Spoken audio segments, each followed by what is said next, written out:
Izandla zalomntwana ngahle zingaphindi zikwazi ukusebenza. Ngomhla we-9 kule imiyo lomntwana oneminyaka emithandathu uye watshowukhwa kwizandla zakhe zombini emva kokubamba ezintambo zombane ezingagqunywanga.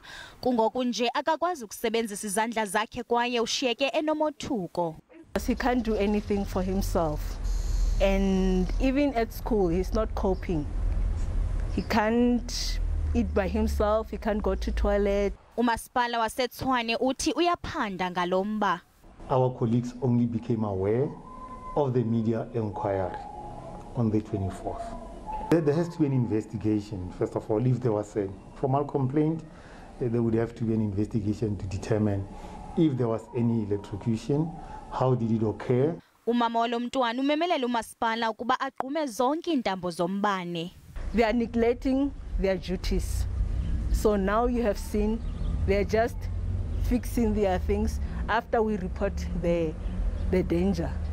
Umasipala seqalisile ukugquma ezintambo. We found that the enclosure plates of the backside of the minisap had been stolen. We were not aware of that. We only became aware of the alleged electrocution on the 24th. What we normally do is that we carry regular maintenance of all our minisaps. Kungoku nje umama uTleyane ubongoza abazali kuba bafundisa abantwana babo ngobungozi bokudlalela ngakwiintambo zombane.